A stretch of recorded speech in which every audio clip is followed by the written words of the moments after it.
Hi friends, आप देख रहे हैं एक्सीलेंट कोचिंग क्लासेस और मैं हूं शंकर चाट।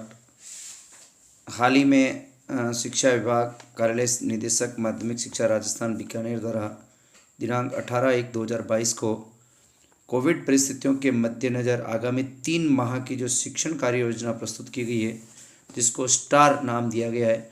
उस स्टार कार्यक्रम के तहत हमें क्या करना है, क्या क्या गतिविधियां हमको करवानी है, इसको संक्षिप्त में समझाने के लिए ये वीडियो मैं बनाने जा रहा हूँ। हमने इस वीडियो में लगभग सभी बिंदु को कवर करने का प्रयास किया है, फिर भी राजस्थान सरकार के शिक्षा विभाग द्वारा जारी गई आदेश को अधिकृत रूप से माना जाए और उसी के अनुसार कार्य किया जाए। वीडियो शुरू करने से पहले अगर आपने हमारा चैनल सब्सक्राइब नहीं किया है तो आप हमारे चैनल एक्सीलेंट कोचिंग क्लासेस को सब्सक्राइब जरूर करें और हमारे वीडियो को लाइक एवं शेयर करें और बेल आइकन को जरूर दबाएं ताकि हमारे आने वाले वीडियो का नोटिफिकेशन आपको सबसे पहले मिले। तो चलते शुरू करते हैं कि स्टार कार्यक्रम के तहत हमें क्या क्या करना है। कार्यालय निदेशक माध्यमिक शिक्षा राजस्थान बीकानेर द्वारा दिनांक 18/1/2022 को यह ऑर्डर निकाला गया है, जिसमें आपको आगामी 3 माह की शिक्षण कार्य योजना के संबंध में बात की गई है। तो इसमें जो मुख्य मुख्य बिंदु है उन मुख्य बिंदुओं के ऊपर अपन चर्चा करेंगे। तो ये जो कार्यक्रम है इसको स्टार नाम दिया गया है। तो विद्यार्थियों की अधिगम निरंतरता के उद्देश्य से विधिवत एवं सुनियोजित रूप से संचालित आओ घर में सीखे 2.0 और बैक टू स्कूल कार्यक्रमों के परिणामों को निखारने के क्रम में विभाग द्वारा जनवरी 2022 से मार्च 2022 यानी जनवरी, फरवरी और मार्च 2022 के लिए स्टार कार्यक्रम शुरू किया गया। STAR सेट टू अगमेंट रिजल्ट ये पहल की जा रही है और स्टार के तहत हमको 5 काम करने हैं। इन 5 कार्य के ऊपर अपन विस्तृत चर्चा करेंगे। तो 5 कार्य अपन को करने हैं। पहला कार्य है कक्षा 1 से 8 के लिए उपचारात्मक शिक्षण रेमेडिएशन प्रोग्राम। दूसरा, पाठ्यक्रम पूर्ण करने की योजना और उसकी समय सीमा। तीसरा, नवीन वेब ऐप के माध्यम से साप्ताहिक क्विज अभ्यास। चौथा, पाठ्यक्रम पुनरावृत्ति रिवीजन वर्कशीट या ई कक्षा के माध्यम से। और 5वां, बोर्ड कक्षाओं के लिए प्रैक्टिस सेट। तो स्टार कार्यक्रम के तहत ये 5 कार्य अपन को करने हैं। तो अपन एक एक जो कार्य है उसके बारे में समझेंगे कि हमें क्या करना है और कैसे करना है। तो सबसे पहले लेते हैं अपन स्टार कार्यक्रम क्या है वो समझते हैं। सबसे पहले स्टार STAR। स्टार का मतलब है सेट टू अगमेंट रिजल्ट, यानी रिजल्ट बढ़ाने की ओर हमारा प्रयास। 20 जनवरी 2022 से ये जो है स्टार प्रोग्राम प्रारंभ हो चुका है। 20 जनवरी 2022 से ही इसका आगाज हो चुका है और इस स्टार प्रोग्राम के तहत आगामी 3 माह की शिक्षण योजना हमें बनानी है। या आगामी 3 माह की शिक्षण योजना जो है इस स्टार कार्यक्रम के आधार पर चलेगी जनवरी 2022 से मार्च 2022 तक। अब इसके अंतर्गत सबसे पहले क्या करना है, तो इसके अंतर्गत जो पहला बिंदु है वो है कक्षा 1 से 8 के लिए सत्रांत तक उपचारात्मक शिक्षण। कक्षा 1 से 8 के लिए सत्रांत तक उपचारात्मक शिक्षण, यानी 20 जनवरी 2022 से लगा के जब तक अपना सेशन समाप्त नहीं हो जाता है तब तक कक्षा 1 से 8 के लिए हमें उपचारात्मक शिक्षण करवाना है। अब उपचारात्मक शिक्षण आपको कहाँ करवाना है और कैसे करवाना है, तो उपचारात्मक शिक्षण जो है वो आपको वर्कबुक के माध्यम से करवाना है। आपको सभी कक्षाओं की जो वर्कबुक दी गई है उस वर्कबुक का भाग नंबर 2, विशेष ध्यान दें भाग 2, उस वर्कबुक के आपको जितनी भी वर्कबुक दी गई है, इश्यू की गई है, विद्यार्थियों को इश्यू की गई है, उन सभी वर्कबुक के 2 भाग हैं। तो उपचारात्मक शिक्षण के तहत अपने को उस वर्कबुक का जो भाग 2 है उसका अभ्यास कराना है, उसको हल करवाना है। जैसा कि वर्कबुक जो है कक्षा 3 के लिए जो वर्कबुक दी गई उसका नाम पहल है, कक्षा 4 और 5 के जो लिए वर्कबुक है उसका नाम प्रयास है, और कक्षा 6 और 7 के लिए जो वर्कबुक है उसका नाम प्रवाह है, और कक्षा 8 के लिए जो वर्कबुक है उसका नाम है प्रखर। तो पहल, प्रयास, प्रवाह और प्रखर तीसरी, चौथी, 5वीं के लिए एक ही है, छठी, 7वीं के लिए एक ही है और 8वीं इनका जो भाग सेकंड है उसका प्रयोग को उपचारात्मक शिक्षण के लिए करना है। विशेष रूप से ध्यान रखें भाग सेकंड का। अब अपन आगे देखते हैं विस्तृत रूप से। स्टार कार्यक्रम के तहत पाठ्यक्रम पूर्ण करने की समय सीमा, जैसा कि 3 माह की शिक्षण योजना बनाई गई है तो उसमें पाठ्यक्रम पूर्ण करने की समय सीमा का भी निर्धारण किया गया और इसके लिए जो समय सीमा निर्धारण की गई है, हमें बोर्ड कक्षाओं का जो पाठ्यक्रम है 20 फरवरी 2022 तक पूरा करना है और गैर बोर्ड कक्षाओं का जो पाठ्यक्रम है वो 15 मार्च 2022 तक अपन को पूरा करना है। अब इसमें एक विशेष चीज़ जो और जोड़ी गई है वो है नवीन वेब ऐप के माध्यम से साप्ताहिक क्विज अभ्यास। नवीन वेब ऐप के माध्यम से साप्ताहिक क्विज अभ्यास, ये अपने को स्टार कार्यक्रम के तहत कराना है। तो नवीन वेब ऐप डेवलप किया गया और उसके आधार पे अपने को साप्ताहिक क्विज का अभ्यास कराना है। ई कक्षा के माध्यम से हमको पाठ्यक्रम पुनरावृत्ति भी करवानी है। रिवीजन वर्कशीट का प्रयोग इसके पाठ्यक्रम पुनरावृत्ति के लिए करना है। और इसके साथ जो विशेष बात है, जो अपनी बोर्ड की कक्षाएं हैं, बोर्ड की कक्षाओं हेतु 3 प्रैक्टिस सेट, बोर्ड की परीक्षाओं के जो प्रश्न पत्र हैं उसके 3 मॉडल प्रश्न पत्र प्रैक्टिस सेट के रूप में 20 फरवरी 2022 के बाद उपलब्ध कराए जाएंगे, जिनका अपने को बोर्ड की कक्षा के जो विद्यार्थी हैं उनको अभ्यास करवाना है। अब उपचारात्मक शिक्षण आपको कब करवाना है? तो उपचारात्मक शिक्षण के लिए प्रथम 2 कालांश, अपना जो समय विभाग चक्र है उसके प्रथम 2 कालांश को अपन को उपचारात्मक शिक्षण के लिए रखना है। उस 2 कालांश के दौरान अपने को उपचारात्मक शिक्षण करवाना है। अब उपचारात्मक शिक्षण बैक टू स्कूल, उसको विस्तृत रूप से एक बिंदु बाद चर्चा कर लेते हैं। उपचारात्मक शिक्षण या बैक टू स्कूल, उपचारात्मक शिक्षण या बैक टू स्कूल जो कार्यक्रम है वो कक्षा 1 से 8 तक के लिए है। और 1 से 8 तक के लिए ये कार्यक्रम 20 जनवरी से सत्रांत तक, यानी 20 जनवरी से इसको चालू करना है और ये सेशन के एंड तक चलेगा। इसमें प्रथम 2 कालांश में अपने को उपचारात्मक शिक्षण कराना है। और इसमें एक विशेष बात यह है कि हमको कार्य पुस्तिका जो वर्कबुक दी गई है उसके भाग सेकंड का प्रयोग करना है। और 21 से 24 जनवरी तक, इंपॉर्टेंट मैं अंडरलाइन कर रहा हूँ, ये काम आप कर चुके होंगे। 21 से 24 जनवरी तक विद्यार्थियों का अंतिम पंक्ति मूल्यांकन कर समूह बनाना है। एंड लाइन असेसमेंट करके अपने को जितने भी अपने विद्यार्थी हैं उनका अंतिम पंक्ति मूल्यांकन यानी एंड लाइन असेसमेंट करके उनके समूह बना लेने, ग्रुप बना लेने कक्षा 3 से 8 तक के लिए। फिर आपको उनको कार्यपत्रक हल करने का निर्देश देना है। अब आप ग्रुप कैसे बनाएंगे, कार्यपत्रक हल कैसे करेंगे, इसके ऊपर भी अपन चर्चा करेंगे। तो आपको पहले तो अंतिम पंक्ति मूल्यांकन उनके समूह बनाना है और फिर उनको कार्यपत्रक हल करने के लिए निर्देश देना है। और इसमें जो 8 ग्रेड वाले विद्यार्थी आएंगे उनको कार्य पुस्तिका में स्वतंत्र रूप से अभ्यास करने के लिए कहना है। यानी जो 8 ग्रेड वाले विद्यार्थी हैं, यानी 60% से अबव वाले जो विद्यार्थी हैं वो स्वयं स्वतंत्र रूप से कार्यपत्रों का अभ्यास करेंगे। तो अपन देख लेते हैं कि आपको ग्रुप किस प्रकार बनाने हैं। एंड लाइन असेसमेंट के आधार पर, अंतिम लाइन मूल्यांकन के आधार पर आपको जो विद्यार्थियों के ग्रुप बनाने हैं कक्षा 3, तो कक्षा 3 के सभी विद्यार्थियों को पीछे की बैक ग्रेड दक्षताओं को कवर करने के लिए अपने जो समूह बनाना है वो समूह LL12 उसका नाम रहेगा। ये कक्षा 3 के सभी विद्यार्थियों के लिए होगा। कक्षा 4 और 5वीं में 30% से कम स्कोर करने वाले जो विद्यार्थी होंगे उनको LL2 में रखना है समूह। 30 से 59% स्कोर करने वाले जो विद्यार्थी होंगे उनको समूह LL34 में, और 60% से अधिक जो स्कोर करने वाले विद्यार्थी हैं उनको 8 ग्रेड समूह में रखा जाएगा। इसी तरह 6ठी 7वीं में भी 30% से कम स्कोर करने वाले विद्यार्थियों को समूह LL4 में रखना है।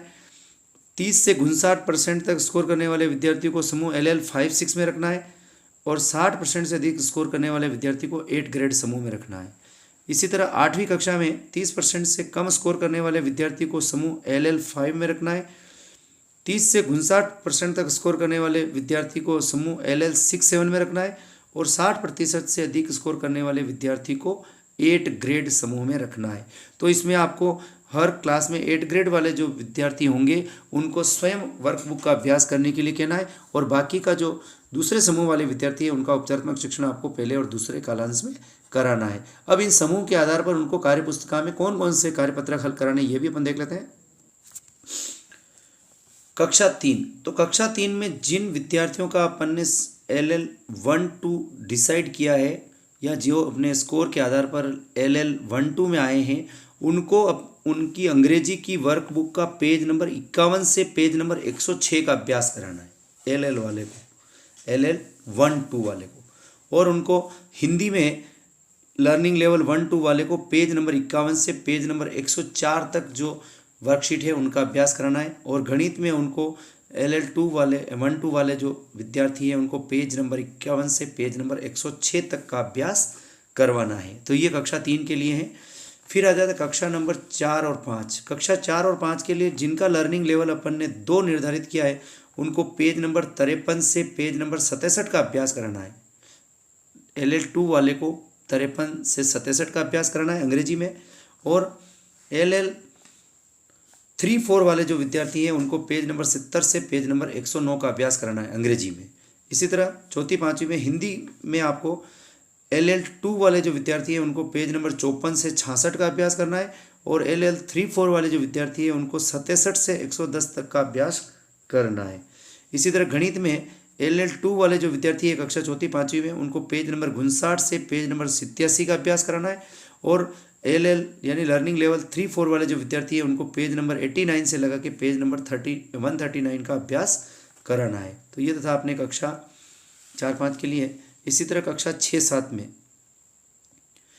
6-7 में जो विद्यार्थी अंग्रेजी में लर्निंग लेवल 4 पे आ रहे हैं उनको पेज नंबर 45 से लगाकर 64 का अभ्यास कराना है, 45 से 64 तक। और जो LL 5-6 में आ रहे हैं उनको 67 से पेज नंबर 98 तक का अभ्यास कराना है इंग्लिश में। उनको हिंदी में लर्निंग लेवल जो 4 वाले विद्यार्थी हैं उनको हिंदी में पेज नंबर 50 से पेज नंबर 64 का अभ्यास कराना है, और उनको लर्निंग लेवल 5-6 के जो विद्यार्थी हैं उनको पेज नंबर 66 से पेज नंबर 97 का अभ्यास कराना है। इसी तरह गणित में जो कक्षा 6ठी और 7वीं में LL4 के विद्यार्थी हैं उनको पेज नंबर 73 से पेज नंबर 86 का अभ्यास कराना है, और जो लर्निंग लेवल 5-6 के विद्यार्थी हैं उनको पेज नंबर 88 से पेज नंबर 138 का अभ्यास कराना है। इसी तरह कक्षा 8 के विद्यार्थी जो हैं, कक्षा 8 में जो विद्यार्थी लर्निंग लेवल 5 के आ रहे हैं उनको अंग्रेजी में पेज नंबर 46 से पेज नंबर 64 का अभ्यास करना है, और जो लर्निंग लेवल 6-7 के आ रहे हैं उनको पेज नंबर 67 से पेज नंबर 106 का अभ्यास कराना है अंग्रेजी में। इसी तरह हिंदी में कक्षा 8 के जो विद्यार्थी लेवल 5 पे आ रहे हैं उनको पेज नंबर 50 से 65 का अभ्यास कराना है हिंदी में, और जो लर्निंग लेवल 6-7 के आ रहे हैं उनको पेज नंबर 67 से पेज नंबर 92 का अभ्यास कराना है।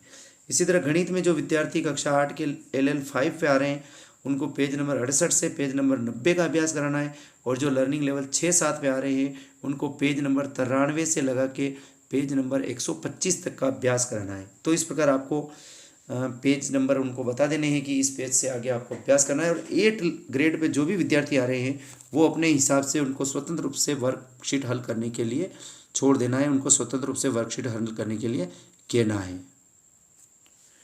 दूसरा बिंदु है अपना मुख्य पाठ्यक्रम पूर्ण करने की योजना, टाइमलाइन, जिसके ऊपर अपन पहले भी चर्चा कर चुके हैं। तो पाठ्यक्रम पूर्ण करने की योजना 2 तरीके से है, ऑनलाइन और ऑफलाइन। अगर विद्यालय बंद है, कोविड परिस्थितियों के कारण अगर कोई विद्यालय बंद है, शहरी क्षेत्र में जैसे बंद थे, तो ऐसी स्थिति में आपको ऑनलाइन पाठ्यक्रम पूर्ण कराना है, और इसके लिए आपको जो अपनी कक्षा के व्हाट्सएप ग्रुप बने हुए हैं उसमें अध्ययन सामग्री प्रतिदिन प्रातः 8 बजे भेजनी है। तो जहाँ भी विद्यालय बंद है वहाँ आपको ऑनलाइन रूप से जो अध्ययन सामग्री है सुबह 8 बजे आपके जो व्हाट्सएप ग्रुप कक्षा वाइज बने हुए हैं वहाँ भेजनी है, और उनसे गृह कार्य वापस वहीं साझा करवाना है। गृह कार्य को वापस उन्हीं व्हाट्सएप ग्रुप के माध्यम से कलेक्ट करना है, और इस प्रकार जो वर्कशीट आएगी उस वर्कशीट को आपको पोर्टफोलियो में संधारित करना है। अब इसमें हो सकता है कुछ विद्यार्थी आपके डिजिटल पहुंच वाले नहीं हो, व्हाट्सएप पर उपलब्ध नहीं हो, तो डिजिटल पहुंच नहीं रखने वाले विद्यार्थियों का घर जाकर आपको वर्कशीट देनी है और घर जाकर वापस वर्कशीट लानी है। फील्ड विजिट के समय जब आप जाएंगे तो जो विद्यार्थी ऑनलाइन उपलब्ध नहीं है तो आप उनको ऑफलाइन वर्कशीट देकर आएंगे और पहले जो हल की गई वर्कशीट को लेकर आएंगे। प्रत्येक शनिवार को वेब ऐप आधारित क्विज अभ्यास होगा। जो पहले जो अभ्यास होता था वो क्विज होता था, लेकिन उसमें थोड़ा सा इन्होंने चेंज किया है सरकार की तरफ से। अब वेब ऐप आधारित अभ्यास है जिसमें आपको विद्यार्थियों को हर शनिवार को वेब ऐप आधारित अभ्यास करवाना है, और अगर कोई विद्यार्थी ऑफलाइन है तो उसको भी उस क्विज का प्रिंट निकाल कर उसके तक पहुंचाना है।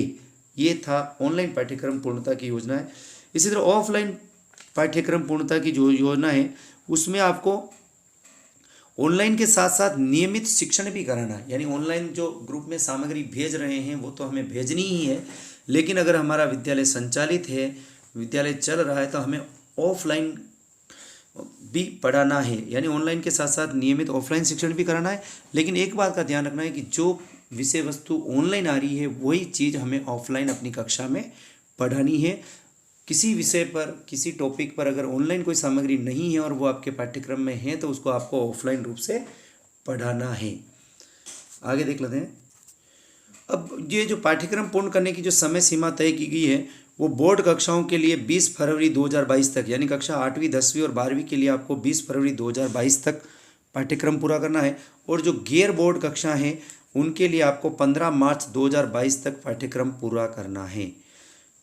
अब पाठ्यक्रम पूरा करने से पहले अपन एक बात जानते हैं कि board of secondary education Rajasthan Ajmer और RSCERT ने अपना जो कुल पाठ्यक्रम था उसमें से 30% पाठ्यक्रम पहले से ही कम किया जा चुका है, यानी कुछ टॉपिक डिलीट किए जा चुके हैं, अपने सिलेबस में नहीं रखे गए इस वर्ष के लिए, और 60% पाठ्यक्रम अपन ने अर्धवार्षिक तक पूरा कर लिया है। तो इसके बाद जो बचा हुआ पाठ्यक्रम है वो अपने को 20 फरवरी 2022 तक तो बोर्ड कक्षाओं का पूरा करना है और 15 मार्च 2022 तक गेट बोर्ड कक्षाओं का पूरा करना है। तो ये था अपने इस स्टार कार्यक्रम का दूसरा बिंदु। अब लेते हैं तीसरा बिंदु।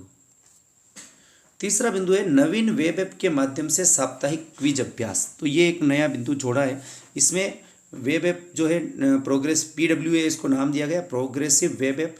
तो ये जो पहले क्विज आती थी हर शनिवार को स्मेल 2.0 के अंतर्गत, इसी तरह का ये क्विज अभ्यास है। इसको थोड़ा सा इन्होंने इंटरेक्टिव बना दिया है, आनंददायी बना दिया है। तो सत्र 2021-22 में स्मेल 2.0 में जो वीडियो लिंक और साप्ताहिक क्विज आती थी उसमें हर शनिवार को एक क्विज का अभ्यास किया जाता था। तो इसी तरह PWA में यानी प्रोग्रेसिव वेब ऐप में जो आपके क्विज आएगी उसमें क्विज अभ्यास के बाद गलत प्रश्नों का विश्लेषण दिए गए लिंक पर क्लिक कर सकते हैं। यानी इसमें जो क्विज आएगी उस क्विज के बाद जैसे ही अपन अपना रिजल्ट आएगा, कितने प्रश्न अपन ने सही हुए, उसके बाद कुछ वीडियो लिंक आपको दिए जाएंगे ताकि आपका कौन सा प्रश्न गलत क्यों हुआ है आप जाकर उसको डिटेल्ड में पढ़ सके। तो इसके लिए आपको क्या करना है, सभी विद्यार्थियों को web.conveygenius.ai विशेष रूप से ध्यान रखें आप, प्रत्येक विद्यार्थी को इस वेब ऐप के माध्यम से अपना रजिस्ट्रेशन करना है।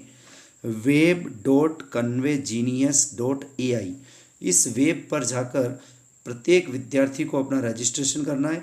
विद्यार्थी को अपना रजिस्ट्रेशन करने के लिए उसके मोबाइल नंबर आवश्यक है। मोबाइल नंबर पर OTP के माध्यम से छात्रों का रजिस्ट्रेशन होगा और रजिस्ट्रेशन के बाद स्कूल की NIC ID और छात्र के नाम के प्रथम 3 अक्षर के आधार पर वह ये क्विज अभ्यास कर सकेगा। तो ये था अपना इस स्टार कार्यक्रम का तीसरा बिंदु। वेब ये जो है आप प्ले स्टोर में जाकर इसको डाउनलोड भी कर सकते हैं। web.conveygenius.ai इस वेबसाइट पर जाकर भी आप इसको ऐप के रूप में डाउनलोड कर सकते हैं और अभ्यास कर सकते हैं। स्टार कार्यक्रम का चौथा बिंदु है पाठ्यक्रम पुनरावृत्ति यानी रिवीजन वर्कशीट। जैसा कि अपन को पता है कि पाठ्यक्रम अपन को 20 फरवरी तक और 15 मार्च तक पूरा करना है गेट बोर्ड कक्षाओं का। तो उसके बाद जो है रिवीजन वर्कशीट आएगी जो कक्षा के माध्यम से आपको उपलब्ध करवाई जाएगी। रिवीजन वर्कशीट, तो इसमें आपको जितना भी आपने सिलेबस पढ़ा है उसका रिवीजन करवाया जाएगा वर्कशीट के माध्यम से। कक्षा के बारे में आपको बता दें कि कक्षा जो है एक मिशन ज्ञान द्वारा संचालित कक्षा ऐप है, यूट्यूब चैनल है और उस पर लगभग 10,000 से अधिक विभिन्न विषय से संबंधित वीडियो उपलब्ध है। तो इसके लिए आपको कक्षा का आप उपयोग कैसे करें, तो इसके लिए आपको ऐप स्टोर में या प्ले स्टोर में जाकर मिशन ज्ञान जो ऐप है उसको डाउनलोड करना है, मिशन ज्ञान ऐप। और मिशन ज्ञान ऐप डाउनलोड करने के बाद आप अपनी मनपसंद कक्षा या मनपसंद विषय जो है उसका वीडियो देख सकते हैं। तो ये आपके रिवीजन के लिए, पाठ्यक्रम की पुनरावृत्ति के लिए आपको मिशन ज्ञान ऐप डाउनलोड करना है या कक्षा के माध्यम से आप मनपसंद कक्षा और मनपसंद विषय का वीडियो देख सकते हैं। सरकार की तरफ से जो ICT लैब विद्यालय है उसमें इन सभी कक्षा वीडियो का डाटा जो है ऑफलाइन उपलब्ध करवाया जाना है। 20 फरवरी 2022 के बाद रिवीजन वीडियो या वर्कशीट स्माइल मैसेज के माध्यम से शेयर किए जाएंगे। तो 20 फरवरी 2022 के बाद जो भी रिवीजन सामग्री होगी, रिवीजन वीडियो होंगे या रिवीजन वर्कशीट होगी, वो स्माइल मैसेज के माध्यम से विद्यार्थियों के साथ शेयर किए जाएंगे। 20 फरवरी 2022 के बाद बोर्ड कक्षाओं हेतु 3 मॉडल प्रैक्टिस टेस्ट पेपर उपलब्ध भी करवाए जाने हैं। और इन सभी सूचनाओं का जो भी अपन ने अभ्यास किया है उन सभी चीज़ों का आपको साला दर्पण पर साप्ताहिक अपडेट करना है। तो ये स्टार कार्यक्रम के तहत जो भी सूचनाएं अपन ने समझा है वो सभी सूचनाएं आपको साला दर्पण पर साप्ताहिक रूप से अद्यतन करनी है, अपडेट करनी है। तो इस प्रकार स्टार कार्यक्रम के तहत हमको क्या क्या कार्य करना है ये हमने समझने का प्रयास किया है। हमने सरल तरीके से इसको समझाने का प्रयास किया है। फिर भी आप निदेशक माध्यमिक शिक्षा राजस्थान बीकानेर द्वारा जारी आदेश के अनुसार अपना कार्य संपादित करें। यह वीडियो सिर्फ आपकी मदद के लिए है कि आपको क्या कार्य करना है। आशा है ये वीडियो आपको अच्छा लगा होगा। अगर वीडियो अच्छा लगा है तो वीडियो को लाइक करें, शेयर करें और हमारे चैनल एक्सेलेंट कोचिंग क्लासेस को सब्सक्राइब जरूर करें और बेल आइकन को जरूर दबाएं ताकि हमारे आने वाले वीडियो का नोटिफिकेशन आपको सबसे पहले मिले। Thank you.